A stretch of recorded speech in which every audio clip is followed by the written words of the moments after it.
በትግራይ ክልል በርካታ ከተሞች ብልጽግናን የሚቃወም ሰልፍ ተካሄደ። ከሰሞኑ የፌዴሬሽን ምክር ቤት ያሳለፈው ውሳኔ የሰልፉ ዋነኛ ምክንያት ቢሆንም የኢትዮጵያ መንግስት በትግራይ ህዝብ ላይ ሊከፍት ያለው ጦርነትን በተመለከተም በሰልፉ መልእክቶች ተላልፈዋል። ክራይሲስ ግሩፕ ለኢትዮጵያና ኤርትራ መንግስት ማስጠንቀቂያ ሰጠ። ውዝግቡን ለማቆም ምክረ ሐሳብ ማቅረቡም ተሰምቷል። የፋኖ ኃይሎችን ለማጥፋት በይፋ ተጋብዘን ነበር አሉ የህወሓት ምክትል ሊቀመንበር። የግብጽና የሱዳን መንግስት የህዳሴ ግድብን በተመለከተ ለኢትዮጵያ መንግስት ማስጠንቀቂያ መላካቸው ተሰምቷል። ከትግራይ ጋር ፍቺ ፈጽመናል አሉ የወልቃይት አስተዳደር ኮሎኔል ደመቀ ዘውዱ። ጤና ይስጥልን። ከሸገር ቲዩብ የሰዓቱን መረጃዎች ይዘን ቀርበናል። አብራችሁን ቆዩ። በትግራይ ክልል በበርካታ ከተሞች የብልጽግናን መንግስት የሚቃወሙ ሰልፎች ተካሄዱ። የፌዴሬሽን ምክር ቤት አደገኛ ውሳኔ ፍጹም ተቀባይነት የሌለው ነው ሲሉ የትግራይ ህልውናና የትግራይ ግዛታዊ አንድነት ልንደራደርበት የማንችል ብሎም የማይነካ ቀይ መስመር መሆኑ ሊታወቅ ይገባል የሚሉ መልእክቶችም በሰልፉ ተላልፈዋል። ከምዕራብ ትግራይ ተፈናቅለው በአክሱም ከተማ መጠለያ ጣቢያዎች ተጠልለው የሚገኙ ወገኖችና የአክሱም ከተማ ነዋሪዎች በህዝባዊ የተቃውሞ ሰልፉ መልእክቶቻቸውን እያስተላለፉ ይገኛሉም ተብሏል። ሰልፈኞቹ አያይዘውም የፌዴሬሽን ምክር ቤት አደገኛ ውሳኔ የተቃጣ የህገ መንግስት ጥሰት ነው፣ የፕሪቶሪያ ስምምነት ሙሉ በሙሉ የጣሰ ትግራይን የመበተንና የማንበርከክ ብሎም በኢኮኖሚ የማዳከም ሂደት እንደሆነና ይህም ፍጹም ተቀባይነት የሌለውና ይህ ህገ መንግስታዊ ውሳኔ በመሆኑ በዛሬው ዕለት በአክሱም በጽኑ በማውገዝ በህዝባዊ የተቃውሞ ሰልፍ ተገልጿል ተብሏል። የኢትዮጵያ መንግስት የወሰነው ውሳኔ በፕሪቶሪያ ስምምነት መሰረት በሰላም ወደ ቤታቸው ለመመለስ ተስፋ ለሚያደርጉ ተፈናቃዮች አሳዛኝና ተስፋ የሚያጨልም እንደሆነም ከምዕራብ ትግራይ ተፈናቅለው በአክሱም ከተማ መጠለያ ጣቢያዎች ተጠልለው የሚገኙ ወገኖች በምሬት መናገራቸውን የትግራይ ቴሌቪዥን ዘግቧል። በህዝባዊ ተቃውሞ ሰልፉም አባይት መፈክሮች ሲሰሙ ብሔራዊ አንድነታችን ለሉዓላዊነታችን፣ የኢትዮጵያ መንግስት ውሳኔ ለትግራይ ህዝብ ተቀጥያ ዘር ማጥፋት ነው፣ እኛ እያለን ትግራይ አትቆራረስም፣ ህልውናችን የሚሉ ድምጾች ተላልፈዋል ተብሏል። ከአክሱም በተጨማሪ መቀለ፣ ሽረ፣ አዲግራት፣ መሆኒ ሰላማዊ ሰልፎች እየተደረጉ ያሉባቸው ሌሎች ከተሞች ናቸው። ከፌዴሬሽን ምክር ቤት ተቃውሞ ባሻገር የኢትዮጵያ መንግስት ትግራይ ላይ በድጋሚ ጦርነት ለመክፈት የሚያደርገውን እንቅስቃሴንም በጽኑ አውግዘዋል። ፋኖን ለማጥፋት በይፋ ተጋብዘን አልተቀበልንም ሲሉ የህወሓት ምክትል ሊቀመንበር አማኑኤል አሰፋ ተናገሩ። አክለውም በአማራ ህዝብ ላይ ከባድ የዘር ማጥፋት እየተፈጸመ ነው ሲሉም ተደምጠዋል። ለዚህም ተጠያቂው ራሱ የአማራ ኤሊት ነው ያሉ ሲሆን የአማራ ክልል መንግስት በህዝቡ ላይ ከፌዴራል መንግስት ጋር በመተባበር እየፈጁት ነው ሲሉ አቶ አማኑኤል አሰፋም የህወሓት ምክትል ሊቀመንበር ወይን በተባለው የድርጅቱ የሚዲያ ክፍል ላይ ተናግረዋል። የኢትዮጵያ መንግስት ከዚህ ቀደም ህወሓትን ፋኖን ለማጥፋት አግዙኝ በሚል ጥሪ ማቅረቡን በበርካታ መገናኛ ብዙሃን ሲዘገብ ቆይቷል። ይህንም በተመለከተ ነው የህወሓት ምክትል ሊቀመንበር አማኑኤል አሰፋ ያረጋገጡት ተብሏል። ከዚህ ቀደምም በርካታ መረጃዎች በተለይም የሰሜኑን ክፍል በትግራይና በአማራ የሚንቀሳቀሱ ታጣቂዎችን በማዳከም የብልጽግና መንግስት ለረጅም ዓመታት ያለ ተቀናቃኝ የመግዛት ፍላጎት እንዳለውም ሲሰማ ቆይቷል። ይህ በእንዲህ እንዳለም ከትግራይ ጋር ፍቺ ፈጽመናል ሲሉ የወልቃይት አስተዳዳሪ ኮሎኔል ደመቀ ዘውዱ ተናገሩ። አንሸወድም፣ ከትግራይ ጋር ፍቺ ፈጽመናል ሲሉ ኮሎኔሉ ተናግሯል። ይህ የኮሎኔሉ ከትግራይ ጋር ፍቺ ፈጽመናል ንግግር በሁለቱ ህዝቦች መካከል ሽብልቅ ይፈጥራል በሚል ትችት እያስተናገደ ነው። የፌዴሬሽን ምክር ቤት ሰሞነኛ ውሳኔ ከትግራይ ጋር የመጀመሪያ ፍቺ ፈጽመናል፣ ሙሉ ውሳኔ ሲወሰን ደግሞ ሙሉ ፍቺ እንፈጽማለን በሚልም ገልጸውታል።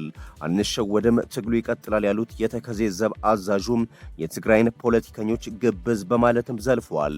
በአማራ ክልል ስር የተጠቃለለውንና የተቋቋመውን የወልቃይት ዞንን ከሚመሩት መሃል አንዱ የሆኑት ኮሎኔል ደመቀ ዘውዱ ከሰሞኑ የፌዴሬሽን ምክር ቤት የወሰነው ውሳኔ በተመለከተም ከአንድ ሚዲያ ጋር ቃለ ምልልስ አድርገዋል። በቃለ ምልልሱ ያነሷቸው ነጥቦችም እያነጋገሩ ነው። ምርጫ ቦርድና የፌዴሬሽን ምክር ቤት የወልቃይት ጠገዴ ማህበረሰብ ከትግራይ ክልል ተለይቶ በራሱ ምርጫውን እንዲያካሂድና የህዝብ ተወካዮች እንዲኖሩት የሰጡትን አቅጣጫ እጅግ መልካም ጅምርና ፍትሃዊ ሲሉም ገልጸውታል። ኮሎኔሉ በወቅታዊ ጉዳዮች ላይ ከሚዲያ ጋር በነበራቸው ቆይታ የመምረጥና የመመረጥ መብት ሕገ መንግሥታዊ በመሆኑ ሊገደብ እንደማይገባ ተናግረዋል። በዘንድሮ ምርጫ የወልቃይት ሕዝብ ከትግራይ ክልል ነፃ ሆኖ መሳተፉን የመጀመሪያ ፍቺ ነው ሲሉ የገለጹት ኮሎኔሉም ዘላቂውና ሙሉ ጥያቄያቸው ምላሽ የሚያገኘው ከምርጫ በኋላ በሚካሄድ የሕዝበ ውሳኔ እንደሆነና ወሳኙ እርምጃም ወደ አማራ ክልል ምክር ቤት ሲቀላቀሉ መሆኑን አብራርተዋል። በምክር ቤቱ ውሳኔ መሰረት ከትግራይ ጋር የመጀመሪያ ፍቺን የፈጸምነው ሙሉ ፍቺ የሚሆነው የንብረትና ሌሎች ጉዳዮች ሲፈቱ ነው። ግባችን በአማራ ክልል ምክር ቤት ውስጥ መሳተፍ ነው ብለዋል። ይህ የኮሎኔሉ ከትግራይ ጋር ፍቺ ፈጽመናል ንግግር በብዙም እየተስተቸ ይገኛል። በአማራና ትግራይ ማህበረሰብ አብሮነት ላይ እንቅፋት ሊሆን ይችላል በሚልም ወቀሳ ተሰንዝሮበታል። ፍቺው ሙሉ መሆን አለበት የሚሉት ኮሎኔሉ ግን የምርጫ ቦርድንና የፌዴሬሽን ምክር ቤትን መግለጫ ተከትሎ የትግራይ ሊቃን የሚያሰሙትን ቅሬታ አጥብቀው ሲነቅፉም ተደምጠዋል።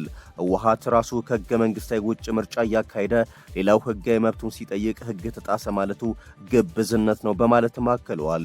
በተጨማሪም አካባቢውን ማን ያስተዳድረውና ምርጫው በማን ስር ይካሄድ በሚለው ጉዳይ ላይ የፕሪቶሪያ ስምምነት አካባቢውን አከራካሪ በማለት የፌዴራል መንግስት እንዲያስተዳድረው የህወሓት ተወካዮች በፊርማቸው ማረጋገጣቸውንም አስታውሰዋል። የትግራይ ሊቃን ስምምነቱን ሳይረዱ ወይንም እያወቁ ህግ ተጣሰ ማለታቸው አግባብ እንዳልሆነ የገለጹት ኮሎኔሉ የፌዴራል ተቋማትን መቃወማቸውንም አውግዘዋል። በአማራ ክልል በፋኖ ኃይሎችና በመንግስት ወታደሮች መካከል የሚደረገው ውጊያ ተባብሶ ቀጥሏል። በተለይም ባለፉት ቀናት በማዕከላዊ ጎንደር በርካታ ከተሞች የፋኖ ኃይሎች መግባታቸውን ተከትሎ ውጊያዎች ዳግም ማገርሸታቸውን የተለያዩ መገናኛ ብዙሃን ዘግበዋል። በትናንትናው ዕለት ከተካሄዱ ውጊያዎች መካከልም የፋኖ ኃይሎች የሰራዊቱን ከፍተኛ አዛዦች ከተሽከርካሪ ጋር መያዛቸውንም አስታውቀዋል። የባንዳ ጀንበር ጠልቃለች ያሉት የፋኖ ኃይሎች ከጠላት ብልጽግና ጎን ተሰልፈው በህዝባቸው ላይ ለሚፈጸመው የዘር ጭፍጨፋ ተባባሪ በሆኑ ባንዳዎች ላይ እየተወሰደ ያለው እርምጃ ተጠናክሮ ይቀጥላል ብለዋል። በአፋብን ጎንደር ጠቅላይ ግዛት እዝ ጣይቱ ክፍለ ጦር የተማረኩም ያገዛዙ ወታደሮችና ባንዳ ካድሬዎች ናቸው ሲሉ የማረኳቸውን ወታደሮች በሰልፍ ማሳየታቸውን ቀጥለዋል። በተለይም የመከላከያ ሰራዊቱ ከደቡብ ጎንደርና ከበርካታ የማዕከላዊ ጎንደር ከተሞች ወደ ሰሜን መንቀሳቀሱን ተከትሎ የፋኖ ኃይሎች በቀላሉ በርካታ ከተሞችን መቆጣጠራቸውን እንደቀጠሉም ይገኛሉ። ከባህር ዳር በቅርብ ርቀት የሚገኙ በርካታ ከተሞችም በፋኖ ኃይሎች መያዛቸውን መረጃዎች ያመለክታሉ። እንደ ደልጊ፣ ጭስ አባይ ያሉ ለባህር ዳር ቅርበት ያላቸው ከተሞች አሁንም በፋኖ ቁጥጥር ስር መሆናቸውም እየተነገረ ይገኛል። ክራይሲስ ግሩፕ ለኢትዮጵያና ኤርትራ መንግስት ማስጠንቀቂያ ሰጠም። ለውዝግቡ ምክረ ሐሳብ ማቅረቡም ተሰምቷል። ኢንተርናሽናል ክራይሲስ ግሩፕ የኢትዮጵያ መንግስትና ህዝባዊ ወያኔ ሓርነት ትግራይ ከኤርትራ መንግስት ጋር በመሆን ወይንም በየግላቸው ወደ ጦርነት ሊገቡ የሚችሉበት ሁኔታ መኖሩን ጠቅሶ ዓለም አቀፉ ማህበረሰብ ውጥረቱን በማርገብ ሊመጣ የሚችልን ጦርነት ለማስቀረት የሚያስችሉ እርምጃዎችን ፈጥኖ እንዲወስድ ጥሪ ማስተላለፉም ይታወሳል። በዓለም ዙሪያ በሚከሰቱ ወይንም ሊከሰቱ በሚችሉ ግጭቶች፣ ጦርነቶች ላይ ጥናቶችን በማካሄድ ምክረ ሐሳቦችን በማቅረብ የሚታወቀው ኢንተርናሽናል ክራይሲስ ግሩፕ ባለፈው ሳምንት በኢትዮጵያ ላይ ባወጣው ሪፖርት በአሁኑ ወቅት በአፍሪካ ቀንድ በአውዳሚነቱ በስፋት እየተጠቀሰ ካለው የሱዳን የእርስ በርስ ጦርነት በተጨማሪ የኢትዮጵያ መንግስትና ህዝባዊ ወያኔ ሓርነት ትግራይ ከኤርትራ መንግስት ጋር በመሆን ወይንም በየግላቸው ወደ ጦርነት ሊገቡ የሚችሉበት ሁኔታ መኖሩን ጠቅሶ ዓለም አቀፉ ማህበረሰብ ውጥረቱን ለማርገብ ሊመጣ የሚችልን ጦርነት ለማስቀረት የሚያስችሉ እርምጃዎችን ፈጥኖ እንዲወስድ ጥሪ ማስተላለፉ ይታወሳል። ድርጅቱ ባወጣው ሰፋ ያለ ሪፖርት ከ3 ዓመት በፊት በነበረው የሰሜን ኢትዮጵያ ጦርነት የታየው የኃይል አሰላለፍ ተለውጦ ዛሬ የኤርትራ መንግስት የህዝባዊ ወያኔ ሓርነት ትግራይና የአማራ ፋኖ አንድ ላይ በመሆን ከፌዴራል መንግስቱ በአንጻራዊነት የቆሙ መሆኑን አስታውቋል። በአሁኑ ወቅትም አንዳቸው በአንዳቸው ላይ እያካሄዱ ካለው የፕሮፓጋንዳ ዘመቻ በተጨማሪ ወታደራዊ አቅማቸውንም እየገነቡ ነው በማለት ወደ ጦርነት ከገቡ ውጤቱ ከዚህ ቀደም ከታዩ ጦርነቶች የከፋ ሊሆን ይችላል በማለትም አስጠንቅቋል። ዲደብሊው የድርጅቱን ሪፖርት መነሻ በማድረግ ማብራሪያ እንዲሰጡት በክራይሲስ ግሩፕ የአፍሪካ ቀንድ ምክትል ዳይሬክተር የሆኑትን ሚስተር ማግናስ ቴለርን ከናይሮቢ በስልክ ጠይቆ ነበረ። የመጀመሪያው ጥያቄ የአፍሪካ ቀንድ ለምን የግጭቱ ጦርነት ማዕከል ሆነ የሚለው ነበር። እውነት ነው፣ በአሁኑ ወቅት በሱዳን፣ ደቡብ ሱዳን፣ ኢትዮጵያና ሶማሊያ ጦርነቶችን እያየን ነው። ከነዚህ ከነዚህ ውስጥ ጥቂቶቹ ከስርዓት ለውጥ ወይንም የሽግግር ሂደት ጋር የተያያዙ ናቸው። በሱዳን የኦማር አልበሽር የ30 ዓመት አገዛዝ እንደተወገደ በነበረው የሽግግር ሂደት በተፈጠረው ውዝግብ ነበረ የሱዳን ወታደሮች ለሁለት ተከፍለው ህዝቡን ወደ እርስ በርስ ጦርነት የከተቱት።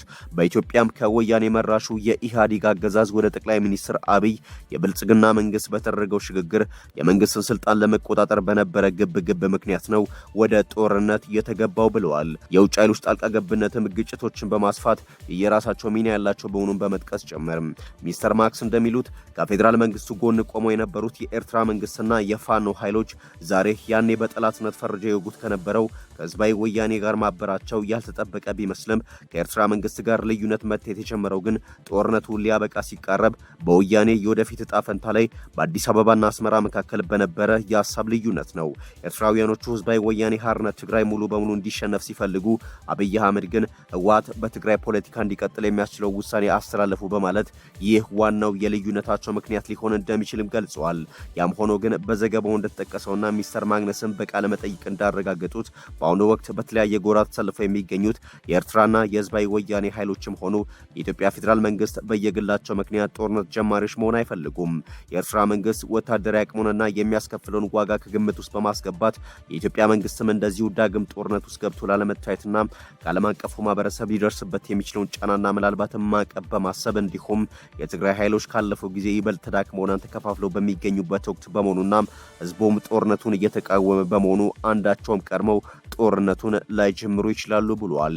ሆኖም ግን በሆነ አጋጣሚ ወይንም ቅራኔው እየሰፋ ውጥረቱ እያየለ ሲሄድ ጦርነት ሊከሰት ስለሚችል ዓለም አቀፉ ማህበረሰብ ውጥረቱን ሊያረግቡና ጦርነቱን ሊያስቀሩ የሚችሉ እርምጃዎችን በሁሉም ኃይሎች ላይ እንዲወስዱ ክራይሲስ ግሩፕ በሪፖርት የጠየቀው ሚስተር ማግነስ ቴይለር ለዲደብሊው በሰጡት ቃለ መጠይቅም ደግመውታል። ተጽዕኖ ፈጣሪዎቹ መንግስታት የኢትዮጵያ መንግስት በባህር በር ጥያቄ ሰበብ በኤርትራ ላይ ጦርነት ቢከፍት ዓለም አቀፍ ግንኙነቱን እንደሚያበላሽበትና ዋጋ እንደሚያስከፍለው ሊያስታውቁት ይገባል። የኤርትራ መንግስትም በኢትዮጵያ የውስጥ ጉዳይ ጣልቃ ከመግባት እንዲቆጠብ ማሳሰብ እንዲሁም የፕሪቶሪያ ስምምነት ተግባራዊ እንዲሆን ግፊት ማድረግና የኢትዮጵያ መንግስት የባህር በር ጥያቄ መልስ ሊያገኝ የሚገባው ህጋዊ ጥያቄ መሆኑን እውቅና መስጠት ያስፈልጋል በማለት ውጥረት ሊያረግቡ ጦርነትን ሊያስቀሩ ይችላሉ ያሏቸውን ምክረ ሀሳቦችንም አሰምተዋል።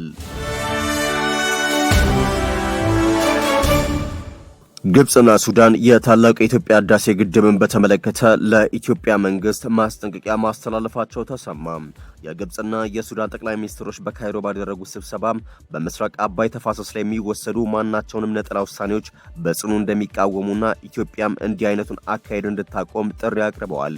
የግብፁ ጠቅላይ ሚኒስትር ሙስጠፋ ማድቡኒና የሱዳን የሽግግር መንግስት ጠቅላይ ሚኒስትር ካሚል ኢድሪስ የታላቁ የኢትዮጵያ ህዳሴ ግድብን የቅርብ ሁኔታዎችን ገምግመዋል። ሁለቱ ሀገራት ኢትዮጵያ ዓለም አቀፍ የውሃ ህጎችን እንድታከብር አስቀድሞ የማሳወቅና የማማከር መርህን እንድትከተል እንዲሁም በታችኛው ተፋሰስ ሀገራት ላይ ጉዳት ከሚያደርሱ እርምጃዎች እንድትቆጠብ አሳስበዋል። ግብጽና ሱዳን የ1959ን ስምምነትና ዓለም አቀፍ ህጎችን መሰረት በማድረግ የውሃ ደህንነታቸው እንዲጠበቅና ሙሉ የውሃ ድርሻቸውን ለማስከበር እንደሚሰሩ ገልጸዋል። ሁለቱ የታችኛው ተፋሰስ ሀገራት የውሃ ደህንነታቸውን የማይነጣጠል አንድ ወጥ ጉዳይ አድርጎ እንደሚመለከቱት በመግለጽ በክልላዊና ዓለም አቀፍ መድረኮች ያላቸውን አቋም ሙሉ በሙሉ ለማስተባበር ተስማምተዋል። ኢትዮጵያ ግድቡን በብቸኝነት የመሙላትና የማንቀሳቀስ ስራዋ ዓለም አቀፍ ህግን የሚጥስና ለቀጠናው አለመረጋጋት ምንጭ እንደሆነ ማስጠንቅቋል። ግብጽ በተለይ ከታዳሽ የውሃ ሀብቷ 98 በመቶውን ከአባይ ወንዝ የምታገኝ በመሆኗ በአንድ ጠብታ ውሃ ላይ እንኳን የሚመጣን ድርድር እንደማትቀበልና ጉዳት ከደረሰባትም ዓለም አቀፍ ህግን መሰረት በማድረግ ምላሽ እንደምትሰጥ የሀገሪቱ የውጭ ጉዳይ ሚኒስትር በቅርቡ ገልጸው ነበረ። የህዳሴ ግድብ ግንባታ ተጠናቆ በይፋ መመረቁ በሶስቱ ሀገራት መካከል ያለውን ውጥረት ይበልጥ እንዲባባስ ያደረገው ሲሆን ግብጽና ሱዳን ግንባታውን ባይቃወሙም ግድቡ የሚመራበት ህግ አስገዳጅነት ያለው ስምምነት እንዲኖር ለዓመታት ሲጠይቁ ቆይተዋል። ባለፈው ጥቅምት ወር ላይ ግብጽ ኢትዮጵያ ግድቡን ያለምንም ቅንጅትና በችኮላ እየሞላችው ነው በሚል ሰው ሰራሽ የጎርፍ አደጋ ፈጥሮብኛል የሚል ክስ አቅርባለች።